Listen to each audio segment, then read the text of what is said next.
안녕하십니까. 오늘 우리 사회자께서 나에게 너무 과분한 말씀을 해서 무슨 말을 하다가 다 잊어먹어 버렸습니다. 국내 정치의 당면한 문제에 대해서는 여러분이 말씀하셨고, 특히 박찬종 의원님, 이규택 의원님이 충분하게 설명을 하셔서 저는 말을 많이 생략할 수가 있게 됐습니다. 우선 제가 먼저 하나 말씀드리고 싶은 것은 지금부터 딱 50년 전인가요? 그렇죠. 50년 전 1961년 5.16이 벌어졌던 시절에 제가 대학 2학년이었습니다. 그런데 대학 초년병 때는 열심히 그 친구들이 뭐 데이트를 한다, 뭐 집단 모임을 한다 바빴는데 우리 같은 좋은 놈들은 그럴 겨를도 없고 먹고 살기가 없어서 가정교사 하느라고 쩔쩔매고 그러고 살았어요. 그래도 2학년이 되면 성적이 좋으면 무슨 장학금을 받을 수 있다고 해서 그 1학년 교양 과목이라는 게 별로 재미없습니다만은 정치학 개론 정도를 빼고는 별로 재미가 없는데 하여간 열심히 해가지고 간신히 2학년 1학기에 올라서 턱걸이를 해서 30명 동기생 중에 2사람이 장학금을 받게 됐어요. 그런데 하나는 삼성장학금이고 하나는 함춘장학금입니다.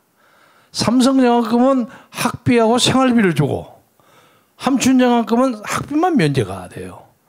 근데 재수 좋게 제가 뭐 0.1인가 2인가 많아가지고 그 학점이 함춘장학금을 받게 됐어요. 그래서 참 표정 관리를 하고 다닐 그런 입장이 됐는데 갑자기 선배 몇 사람이 저한테 연락을 하기를 네 그 물리대 앞에 항림다방에 좀 나와 그러더라고요. 그땐 그 사람들의 위세가 대단했습니다. 그 나갔더니 야, 네 어떻게 매판 자본에 돈을 받아서 공부를 한단 말이냐. 그 삼성이 매판 자본이다. 그래서 매판이라는 거 여러분 아십니까? 요새는 이제 많이 지나간 옛날 얘기가 되었습니다만 이 한자어인데 장사치 중에서 자기 개인의 이익을 추구하기 위해서 국가의 이익을 버려버리는 사람. 그런 것을 돈 벌기 위해서는 그런 것을 그냥 아무렇지도 않게 생각하는 사람. 소위 돈을 벌기 위해서는 그냥 지옥이라도 배를 모는 중상주의자. 이런 사람을 중국에서 매판 자본가라고 불렀습니다. 그러니까 당시에 그 사람들이 그 삼성이 매판 자본인데 어떻게 그놈 돈을 받느냐 이거예요. 그래서 제가 돈을 안 받으면 가정교사하고 좀 어렵게 먹고 살 게 없는데 어떡합니까? 야, 가정교사하고 하는 것도 가난한 사람의 빈곤과 그런 것을 접할 수 있는 좋은 교육의 기회야. 너 그거 삼성 계속 받으면 가만히 있지 못해? 우리 가만 안 있어? 압력을 막는단 말이에요. 그래서 새카만 시골 촌놈으로 그 압력에 넘어갔어요. 그래서 제가 삼성을 포기하고 함춘장학금만 받았습니다. 그래서 제 대신 삼성을 받은 이종률 전 의원, 세상을 떠났어요. 유감스럽게. 이 친구는 좀 제법 잘 사는 애예요. 그러니까 얘가 막 미안해 하는 거죠. 그래서 제가 가끔 그 물리대 앞에서 뭐 밥을 먹다가 막걸리를 먹다가 돈이 없으면 이종률에 전화합니다. 야, 종률아 이거 좀 나와봐. 그래가지고 뭐 어쩌고저쩌고 하다. 야, 너 돈 있냐? 이거 좀 갚아라. 그럼 걔가 몇 번 내다가 나중에 화를 벌컥 내더라고요. 야, 이거 한 번, 두 번 해야지. 이거 너무하잖아. 아, 미안하다. 그런 시절이 있었습니다. 지금부터 딱 50년 전입니다. 그런데 그렇게 매판 자본으로 몰렸던 삼성이 대한민국의 세금의 20%를 냅니다. 대한민국의 GDP의 22%를 차지합니다. 수십만의 사람을 먹여 살립니다. 반도체에서는 세계 1등이에요. 그런데 그 담당했던 이건희 회장이 공교롭게가 동갑입니다. 세상을 떠났는데 그 사람의 재산의 30조 재산의 60%인 16조를 16조를 사회에 환원합니다. 돈 많은 사람이 돈을 가지고 욕심 부르는데 여러 가지 문제점 뭐 이야기가 많습니다만 여러분 이런 얘기 들으셨는지 모르겠어요. 옛날에 이병철 회장이 천당에를 먼저 가 있었는데 그 다음에 정주영 회장이 와가지고 너무 급하게 오는 동안에 준비가 안 돼가지고 병철 형님 제 5만 원만 빌려주십시오. 그랬다는 거예요. 아니 너 돈 없는데 안 가져왔는데 아니 자네는 돈 안 가져와서 저도 깜빡 급하게 오느라고 돈을 못 가져왔습니다. 그 얘기가 뭐냐면 천하의 부자인 이병철 정주영 회장도 세상을 떠나서 천국에 갔을 때는 돈 한 푼 없는 무일푼이 된다 하는 재미있는 에피소드예요. 그 비슷한 얘기를 이건희 회장이 이런 얘기를 해서요. 천국에 가는 데 입는 수의에는 주머니가 없다. 삼성 개혁을 위해서는 마누라하고 자식은 다 바꾼다. 그거만 빼고. 그런 사람이 한때 오해도 받고 뭐 어쩌고 했지만은 세상을 떠남으로써 그 양반이 위대함이 보여요. 다른 사람들이 많이 얘기했기 때문에 더 이상 얘기 안 하겠습니다만은 아무튼 자본주의 사회에서 돈을 열심히 버는 것이 미덕이 돼야 합니다. 그런데 경우에 따라서 돈을 버는데 약간의 문제점이 있고 하면 법률의 재판을 받아야죠. 그런데 요새 이재용이가 받은 법은 아무리 생각해봐도 엉터리야.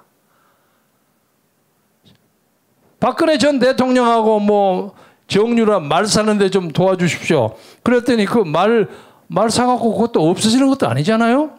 말 30몇 억인가 샀다는데 그거 좀 도와줬다고 해서 이게 간접적인 뇌물이야. 박근혜와 이재용이는 경제적 공동체예요. 이런 식으로 해서 박근혜는 20년을 선고받아서 지금 감옥소에 있어요. 그래서 지금 이건희 회장의 타겟은 이재용의 사면과 직결되는데 이재용의 사면은 동시에 박근혜 전 대통령과의 사면과도 직결됩니다.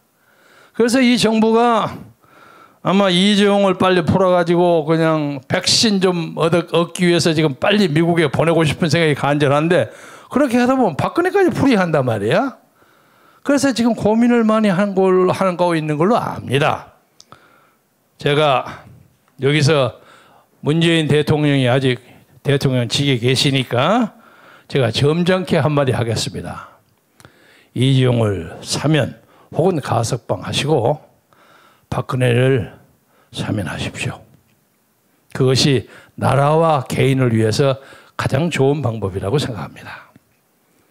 지금 문재인 정권은 쉽게 요약하자면 민주노총의 촛불혁명으로 혁명의 불길을 켜봤습니다. 그래가지고 선거를 했는데 선거는 김경수의 드루킹 이 동원하는 매크로맵인가? 그거 가지고 그냥 홍보를 아우성해가지고 선거를 이겼어요. 그런데 그렇게 난리 법석 선거를 해도 41% 땄어요.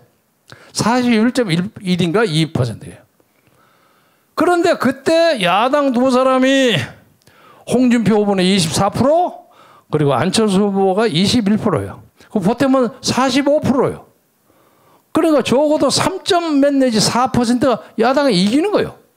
그 간단한 얘기요. 안철수와 홍준표가 단일화 했으면 그때도 이기는 거야. 그 난리 법석에서도.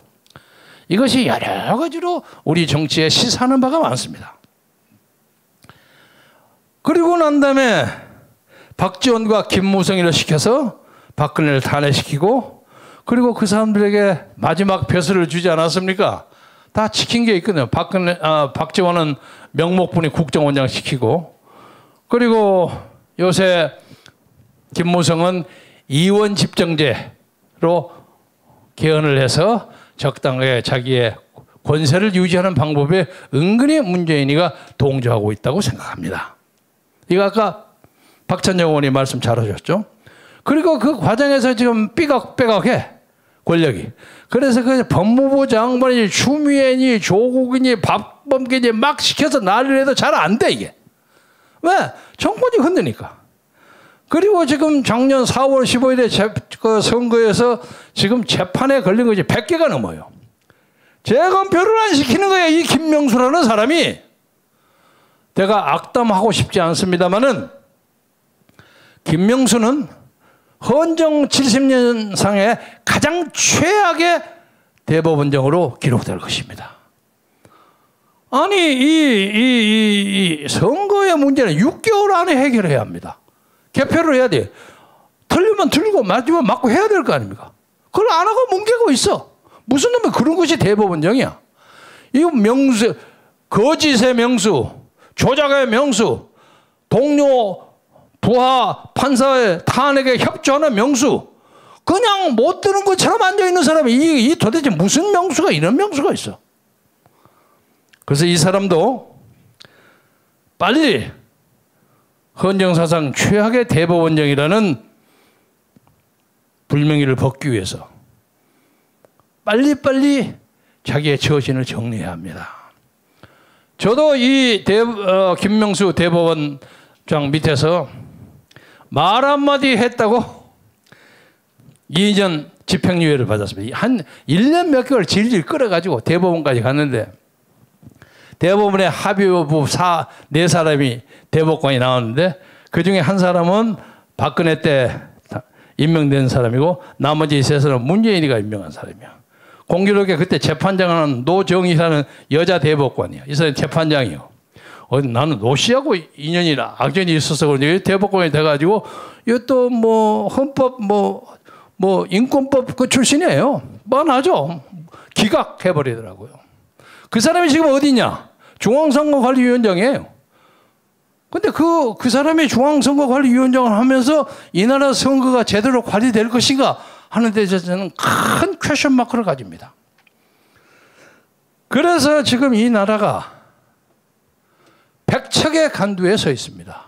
제가 이 대목쯤에서 윤석열을 얘기하고 싶어요. 윤석열 전 총장에 대해서 제가 딱 일주일 전에 여기서 윤석열에 대해서 이런 것을 분명하게 해라 하고 권고했어요. 그것은 본인이 보셨을 겁니다. 그 사람의 볼만한 채널을 통해서 그 동영상도 전달됐습니다. 아무 소리가 없어요. 그런데 워낙 그 사건이 크기 때문에 자기로서는 정리가 잘 안 될 수도 있습니다. 그러나 겁먹지 마세요. 자기가 진심으로 사과하면 얼마든지 그걸 풀어내는 방법이 있습니다. 예를 들자면 2012년 박근혜 후보가 대통령에 나왔을 때 저와 한광옥 의원, 한화갑 의원 셋이가 민주당에서 와서 박근혜를 지지 선언했습니다. 그런데 그때 조건이 하나 있었어요.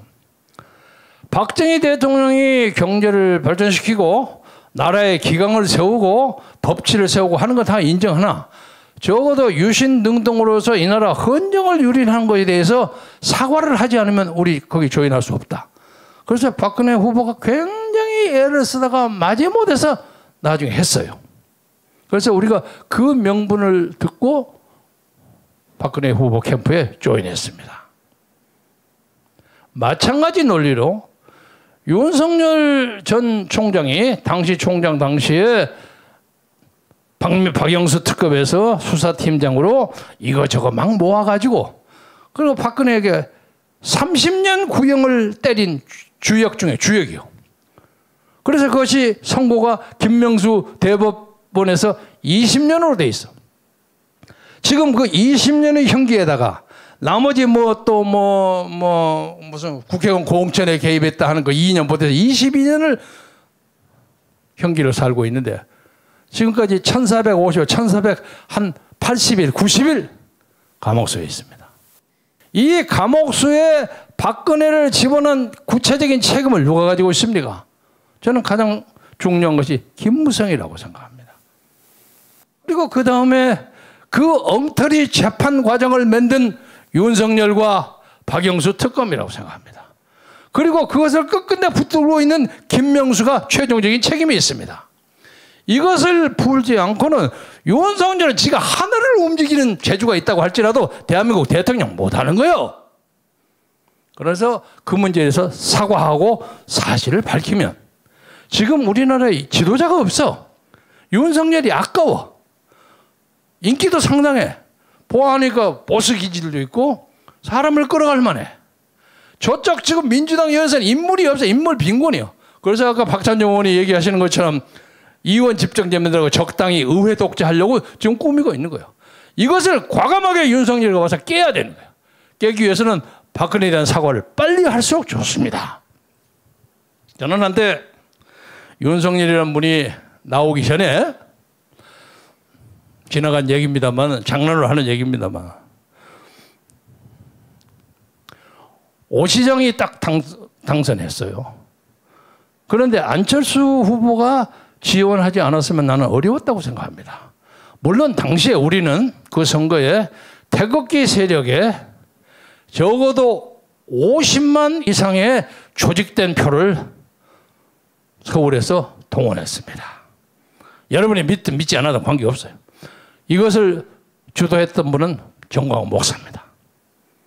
그리고 25개의 개표소 주변에 적어도 1,500 내지 2,000명의 유휴 인력을 놔두어가지고 만약에 사태가 벌어지면 개표소를 포위해야 한다는 그런 생각까지도 각오를 하면서 했습니다. 민주주의 뭐니 떠들고 난리하는 사람도 선거 부정에 개표 부정에 가서 뛰어가서 목소리하고 아우성 치려고 하는 사람은 없어요.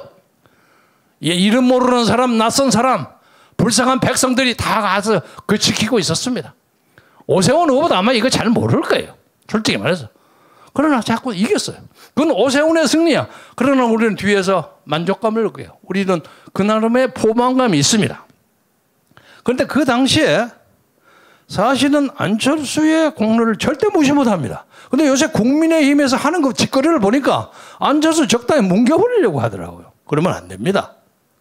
그래서 한때 나는 그 관계가 잘 된다고 한다면, 이건 뭐 순전히 제 상상입니다. 적당한 사람이 없으면 1년 후에 본선거 할 때 안철수도 서울시장에서 일종의 연고권이 있지 않습니까? 그래서 안철수 서울시장하고 오세훈을 갖다가 대통령 후보로 세우면 이 콤비가 깨지지 않으면 선거를 문제 없이 이길 수 있겠구나. 안철수 니는 그래서 5년을 하고 더 하고 그러면 5년 후에 대통령 해도 아직 나이가 젊어요. 충분히 할 수 있는 사람입니다. 이런 생각을 했는데 요새 국민의힘에서 뭐 나가는 거 보니까 뭐 안철수를 막 없애버리려고 하는 것 같아서 참 안타까워요. 아무튼 간에 안철수도 중요한 변수의 하나입니다. 그러나 이제 윤석열 전 총장이 나와서 앞장을 서서 윤석열과 안철수가 붙을 수도 있어요. 그러면 굉장히 근사한 경선이 벌어질 겁니다. 그리고 그것을 공동정부를 구성하는 그런 캠페인으로 나가면 누가 2등을 해도 관계없습니다. 그렇게 얘기해야 합니다. 그러기 위해서는 윤석열이가 아까워. 그러니까 빨리빨리 그 문제에 대해서 얘기하지 않으면 찬스는 지나간다고 봅니다. 그래서 이제 남은 것은 대한민국의 헌정사상 가장 우습고 가장 말도 안 되고 가장 범죄적 조작으로 점철된 박근혜의 탄핵 재판에 검찰의 핵심에 있었던 윤석열 전 총장의 양심 선언과 그에 따른 국민 앞에의 속죄와 용서가 필연적으로 필요하다고 생각합니다. 저 사람들은 아까 우리 박 의원이 말씀하신 것처럼 6월 들어서서 개헌안 발의하고 190명령에서 플러스 알파 그 문제도 없죠. 문제도 없죠. 아, 김종인이가 앉아서 뒤에 서서 뭐 한번 옛날 MB파들 10여 명 동원하는 건 간단해. 그리고 찍어놓고 어디 도망가 버려. 그거 한참 있다가 국민투표? 국민투표도 적어도 현재의 선거관리위원회의 체제하에서 그 선거가 제대로 카운트되고 개표되고 하리라고는 아무 보장이 없습니다. 이렇게 되어버리면 이원 집정제의 그런 체제가 와버리면 우리는 그야말로 우리 자유, 민주, 평화, 평등을 주장하는 우리 자유민주주의자들은 갈 곳이 없게 됩니다. 갈 곳이 없게 됩니다. 그래서 이 문제를 결판을 내기 위해서라도 윤석열은 빨리 결단해야 합니다. 결단을 정 못할 경우에는 우리에게 대안이 없지 않습니다. 없지 않습니다. 그리고 오는 8월 15일 날 아마 그때쯤 저 사람들의 개헌 공작이 피크에 달할 겁니다. 그때 우리는 문재인 씨를 점잖게 그 자리에서 끌어내리는 방법을 착실하고 냉정하고 엄숙하게 진행하겠습니다. 아마 문재인 대통령도 하다 보니까 잘하려고 했는데 못하는 점도 있었겠죠. 그리고 지금 지쳤을 거예요. 재미도 없을 겁니다. 조 바이든하고 정상회담을 하러 간다는데 말을 서투러서 제대로 못할지는 모르겠으나 가서 별로 할 말도 없어. 저렇게 쿼드에도 과담하지 않고 그냥 미국 딴짓 하다가 돌아가서 백신 좀 주시오 이럴 수도 없잖아요. 체면이 말이 아니지. 그러니까 이재용이나 좀 붙여볼까 이런 생각을 하니까 재미가 없어. 재미가 없고 나는 개인적으로 문재인 씨가 단 하나라도 이 나라의 평화 통일과 평화 공존을 위해서 그 나름의 어떤 이상주의적 생각을 가졌을 수 있다고 생각합니다. 그러나 문재인 씨 역사가 그렇게 안 갑니다. 그런 환상을 버리세요. 버리시고 다가오는 이 준엄한 역사의 심판의 장에 겸허한 자세로 대한민국 역사에 5년을 차지했다는 그 책임을 가지고 나라와 국가와 역사를 위해서 겸허하게 임하시기를 진심으로 바랍니다. 마지막으로 하나 말씀드리고 싶은 것은 제가 김무성 전 의원하고는 원수진 없는 사람입니다만 요새 하는 걸 보니까 가관이에요. 말 안 할 수가 없어. 그리고 또 유승민이라는 사람은 나는 지금도 탄핵하는데 전혀 변함이 없다. 지금도 그 상황 되면 또 탄핵에 앞장서겠다. 그 사람 그냥 빼버리고 그 대통령 근처에서 한참 떨어진 사람이니까 그 논평의 가치가 없어. 김무성이가 무슨 얘기를 했냐면 참 기가 막혀. 당시에 자기가 탄핵을 아니할 수 없었던 이유. 당시 청와대에서는 박근혜 대통령은 헌법재판소에서 그 탄핵안이 기각되리라고 생각했다는 거예요. 그렇게 되면 기각을 딱 하고 나면 그 다음에 민주노총 등등이 막 와 하고 촛불의 고박이 2, 3 큰 것이 벌어질 거라는 거예요. 그때 계엄령을 선포하든가 뭔가를 해서 그걸 잡으려고 하는 그런 계획이 있었다는 거예요. 그러면 희생이 많이 생길 거 아니냐 이거야. 그 희생을 막기 위해서 자기가 탄핵을 했다는 거야. 그게 말입니까? 막걸리입니까? 세상에. 그게 말이 됩니까? 아니 이런 말도 안 되는 소리를 가지고 자기를 합리화해요. 대단히 미안하지만 지하에 계시는 천국에 계시는지 모르겠지만 그 아버지도 그 말 듣고 아이고 우리 아들이 뭔 말을 저렇게 한단가? 그럴 거야. 말이 안 되는 얘기야. 그래서 김무성 씨는 역사에 박지원과 같이 박근혜를 탄핵한 데 주역을 했다는 그래도 이름 석자는 나올 겁니다. 예? 나쁘든 좋든 나올 겁니다. 그리고 그것이 나중에 후일 역사가 어떻게 평가하려는 건 그 훗날 사람들에게 맡기고 지금 뭘 꾸미려고 하지 마세요. 더 추하게 됩니다. 네, 이것을 진심으로 말씀드리면서 그래도 옛날 알던 사람에게 이 정도의 충고는 해줘야 한다고 생각하고 마지막으로 윤은 사람에게 충성하지 않고 국가에 충성한다고 선언한 바 있어요. 말이 좋은 말이에요. 그러면 그대가 충성하는 국가는 무엇이고 어디에 있는가? 그대는 자유민주주의 국가에 충성하고 그것을 지키기 위해서 나서십시오. 그러면 대한민국의 위대한 인물이 될 가능성이 아직도 있다고 생각합니다. 국민 여러분도 이 문제에 대해서 뜻을 모아서 한 지도자를 만드는 데는 수많은 문제점이 많습니다. 문제점이 많은데 지금 이 판국에서 이 나라를 끌어갈 수 있는 좋은 소양과 가능성을 가진 사람 윤석열을 무시하지 마시고 잘 보시고 그러나 제 개인적인 생각 저와 같은 생각을 가지고 있는 사람 윤석열이가 그 문제를 어떤 식으로든지 사죄하지 않은 한 결코 윤석열을 대통령 후보로 밀 수가 없습니다. 이것을 알아주시길 바라면서 여러분의 건승과 행복을 비름하지 않겠습니다. 고맙습니다.